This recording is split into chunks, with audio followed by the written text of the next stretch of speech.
नमस्कार, अभिवादन सबै धरानवासी आमा बुवा दाजुभाइ दिदी बहिनीहरुमा। आज धरान उपमहानगरपालिकामा डोजर चाबी काण्डको बारेमा म केही कुरा भन्न चाहन्छु। धरानका नगर प्रमुखज्यूले एकल ढंगले चलाएको डोजरको चाबी, एउटा डोजरको चाबी र दुईटा टिपरको चाबी मसँग थियो। एउटा चाबी उहाँले बोक्नु भएको थियो। त्यो चाबी पनि मैले खोजिरहेको थिएँ। सधैँ उहाँ एकल ढंगले चलाउने। अब त्यस कारणले गर्दाखेरि मैले त्यो गर्न कम्तीमा डोजरहरू टिपरहरू एउटा नगरपालिकाले कार्यविधि बनाएर सञ्चालन गर्नुपर्छ भन्ने उद्देश्यका साथ चाबी लिएको थिएँ।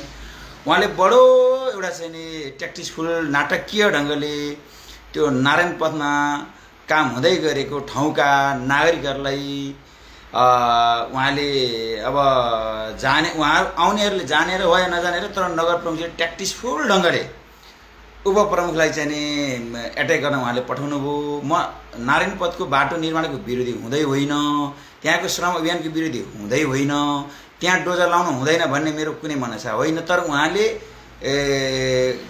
त्यहाँ आउनेहरू मध्ये मेरा आदरणीय अग्रज व्यक्तित्वज्यूहरू पनि हुनुहुन्थ्यो।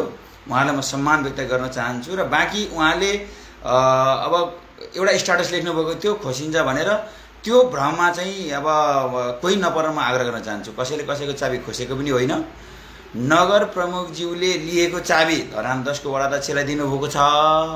मैले लिएको चाबी धरान 10 को वडा अध्यक्षज्यूले टिपर सेटको चाबी लिनुभएको छ।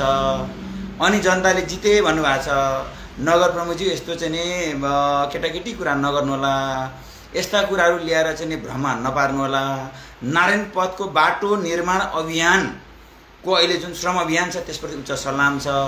त्यो श्रमदानले मात्रै त्यो बाटो बन्दैन भन्ने कुरो त्यहाँका जनताहरूलाई पनि राम्ररी थाहा छ। हामी नगरपालिकाबाट बजेट छुट्याएर त्यो बाटो कम्प्लिट बनाउनु पर्छ भन्ने कुरा समेत हामी एकदम चाहिँ नि सचेत छौँ। यो कुरा तपाईहरुको माझमा राख्न चाहन्छु। र अब यो तपाईहरु चाहिँ नि तपाईका मान्छे लाएर तथनाम गाली गर्नुहुन्छ उपप्रमुखलाई। मैले गर्नुपर्ने चाहिँ के हो मैले बुझेको छु। फेरि पनि भन्छु, धरान उपमहानगरपालिकामा डोजर किनिएको छ, दुईटा टिप्परहरू किनिएको छ, ट्र्याक्टरहरू किनिएको छ। त्यो नगर कार्यपालिकाले निर्णय गरेर नगरपालिकाले किनेका सामानहरू हुन्, नगरका बजेटबाट किनिएको हो। तपाईले फेसबुक लाइभ मार्फत फेरि पनि भन्छु, एउटा स्टन्ट थियो पहिले आएको, उहाँले चढ्ने गाडी बेचेर डोजर किन्यो भनेर जुन भ्रम फिजाइएको त्यो चाहिँ गलत हो। अहिले किनिएको डोजर धरान उपमहानगरपालिकाको नगर कार्यपालिकाले निर्णय गरेर किनेको दुईटा डोजर छन्, टिपरहरू छन्। त्यो धरानवासीको टिपर हो, त्यो मेयरको पनि होइन, उपमेयरको पनि, धरानै जनताको। तर अहिलेसम्म कुनै कार्यविधि नियमावली नबनी उहाँले एकलौटी ढंगले उहाँका चाहिँ आदेशका भरमा उहाँले अनुमति दिएको भरमा चाहिँ जुन डोजर चलाउने गरेको छ त्यो चाहिँ गर्नु हुँदैन। आवश्यकता जहाँ पर्छ त्यही चलाउने हो। र आजको कुरा चाहिँ के भन्दाखेरि धरान 10 नारायणपथवासीहरूलाई चाहिँ उहाँले गुमरामा राखेर जुन ढंगले हरकत गर्नुभएको छ त्यो चाहिँ गलत हो। सत्य जे हो त्यो भनिदिनु होला। किनभने त्यो डोजर अहिले पनि नगरपालिकामै छ, दिउँसो गएन होइन। त्यहाँका अग्रज व्यक्तिज्यूले हामीले भन्दा पनि भइहाल्थ्यो, त्यसमा कुनै विमति भएन। तर नगर प्रमुखज्यूले त्यहाँ पोलिटिकल गर्न खोज्नुभयो। अब कतिपय चाहिँ कुराहरू थाहा नहुन सक्छन्, थाहा नभइकन मान्छेलाई प्रयोग गर्न सकिन्छ। त्यसले गर्दा यो कुरा चाहिँ फेरि पनि म तपाईलाई जानकारी अनुरोध म भन्न चाहन्छु। अब नगर प्रमुखज्यूले नियम कानुनभित्र रहेर जनताको सेवा गर्ने होला।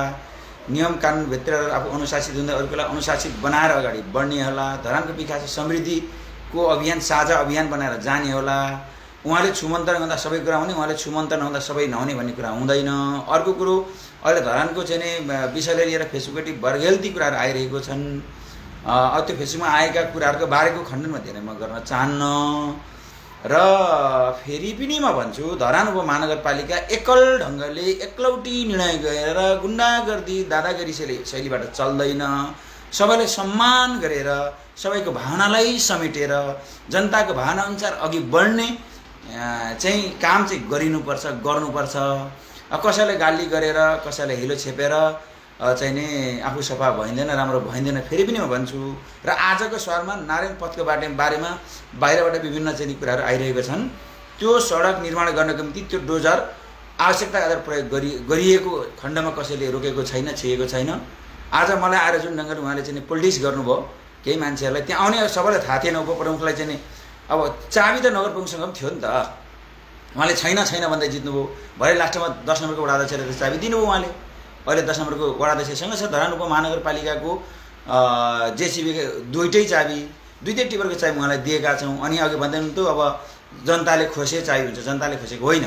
त्यहाँको कामको आवश्यकताको आधारबाट त्यहाँको जनताको चाहिँ नि श्रम अभियानमा चाहिँ सपोर्ट गर्नको निम्ति त्यो कुराहरू प्रयोग गर्ने भनेर दिएको हो। फेरि पनि भन्छु, उहाँले एकल ढङ्गले वा मैले एकल ढङ्गले त्यो कुनै हालतमा चाहिँ नि चलाउन मिल्दैन, चल्दैन। संस्थागत ढङ्गले एउटा कार्यविधि बनाएर चल्ने कुरा समेत म यो फेसबुक लाइभ मार्फत जानकारी गराउन चाहन्छु। र मलाई गाली गर्नुहुन्छ तथानाम भन्नुहुन्छ, मलाई गाली गरेर खुसी हुनेहरूलाई पनि धन्यवाद, तथानाम गाली गर्नेलाई पनि धन्यवाद। म मेरो कामप्रति, मेरो इमान्दारीप्रति प्रतिबद्ध छु। धरानको विकास र समृद्धिको निम्ति निरन्तर अविराम अगाडि बढ्नेछु। तर कसैको धाक धम्की, कसैले चाहिँ नि अब ट्रोल बनाउँछ भनेर चाहिँ अब सही कुरालाई चाहिँ चुप लागेर गुमारामा राख्ने पक्षमा छैन। म धरानमा द्वन्द्व होस्, लफडा होस् भन्ने पक्षमा छैन। धरान शान्तिपूर्ण ढङ्गले अगाडि बढोस्। यो जातीय विविधता, धार्मिक विविधता, सांस्कृतिक विविधता भएको सहर हो। यो सबै जाति, धर्म, भाषा, संस्कृतिहरू रमाउने सहर भएको कारणले त्यो भावनालाई प्रतिनिधित्व गर्दा अगाडि बढ्ने वातावरण नगरको नेतृत्व, नगरको चाहिँ नि नेताले चाहिँ नि त्यो गर्नुपर्छ।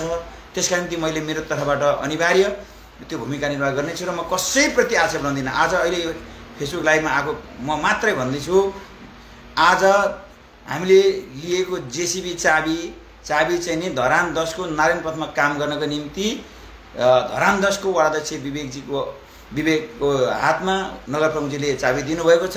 मैले उहाँको हातमा दिएको छु। जेसीबीको चाबी पनि त्यहाँलाई दिएको छ। त्यहाँको काम हुनुपर्छ।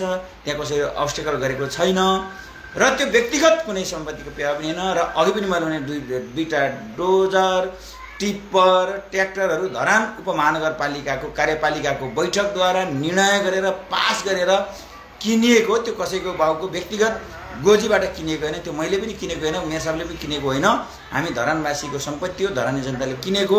त्यो कुरा पनि म तपाईँहरूलाई माझमा राख्न चाहन्छु। र त्यो अहिलेको आवश्यकता थियो भनेर नै कार्यपालिकाले अनुमोदन गरेको हो। र यसलाई व्यापक भ्रम छर्ने गरिएको छ।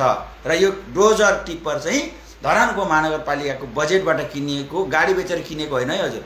फेरि गाडीबाट बेचेर किनेको भने भ्रम अहिलेसम्म पनि कतिपयको दिमागमा छ। त्यो नगरको बजेटबाट नगर कार्यपालिकाले निर्णय गरेर किनेको भने म जानकारी गर्न चाहन्छु। र धेरै आरोप प्रत्यारोप म गर्न चाहन्न। र उहाँले अब अभियान सञ्चालन गर्नुभएको छ। अब श्रमदान अभियान नारायण पथको चाहिँ नि सडकमा त्यसप्रति त्यहाँको नागरिक लागेको छ, त्यहाँ अरू सबै लाग्नु छ। त्यसको उत्तर सम्मान व्यक्त गर्न चाहन्छु। र अब त्यो श्रमदानबाट मात्र नबन्ने भएको कारणले गर्दाखेरि नगर कार्यपालिका नगरबाट पनि बजेट छुट्याइते बनाउनु पर्ने हुन्छ। त्यसका निम्ति धरान 10 का वडा अध्यक्ष पनि सकारात्मक हुनुहुन्छ। यो पोहोर सालैदेखि नै बहस चलेको थियो र पैसा लगाउने कुरा पनि भयो। त्यहाँ बाटो विस्तारको क्रममा अलिकति समस्या आएर रोकिएको हो र पछिल्लो समय अलिकति समस्या भएर यस्तो भएको हो। त्यहाँ चाहिँ विवेकजी, धरान 18 का वडा अध्यक्षज्यू, 15 का वडा अध्यक्षज्यूहरू हामी सबै तयार भएर त्यो गर्न खोजेका थियौँ। अहिले पछिल्लो समय यस्तो भएको छ। र अर्को कुरो, श्रमदानबाट भएको कामलाई श्रमदानबाटै भएको भन्नुपर्छ, त्यो हामी डराउनु हुँदैन। सरकारको बजेटबाट लगानी भएको कुराहरू सरकारकै तर्फबाट भएको हो भन्नुपर्छ। श्रमदान र सरकारबाट जोडिएर गरिएको काम हो भने त्यो दुइटैबाट जोडिएको हो भनेर भन्नुपर्छ। नभए अब श्रमदानबाट बनेको कामलाई सरकारबाट बनेको भन्न पनि हुँदैन, सरकारबाट गरेको कामलाई श्रमदानबाट भयो भनेर ढाकछोप गर्ने पनि गर्नु हुँदैन। त्यसैले जहाँ जे हो त्यसलाई त्यही कुराले सम्मान र सम्बोधन गरेर अगाडि बढाउनुपर्छ भन्ने मेरो बुझाइ हो। र यही कुरा राख्दै धरान 10 नारायण पथवासी आदरणीय अग्रज आमा बुवा दाजुभाइ दिदीबहिनीहरू, फेरि पनि म भन्छु, तपाईँले लिएको डोजरको एउटा चाबी मेयर साहबसँग थियो, तपाईँहरू मसँग आउनुभयो। मैले डोजरको चाबी विवेकजीलाई दिएको छु। विवेक धरान 10 का वडा अध्यक्षज्यूलाई, नगर प्रमुखज्यूले पनि विवेकजीलाई दिनुभएको छ अरे। त्यो धरान 10 को नारायण पथको बाटो निर्माण गर्नको निम्ति प्रयोग गरिनेछ। र आकस्मिक अब भइपरिभन्दा चाहिँ विपद आइलाग्यो भने त्यो डोजर अरू ठाउँ पनि चल्न सक्नेछ, चलाउनु पर्ने हुन्छ, तपाईँले बुझ्नुहुनेछ। र हाललाई म यति कुरा राख्दै म यो फेसबुक लाइभबाट बिदा हुन चाहन्छु। सबैलाई नमस्कार, अभिवादन, सेवा।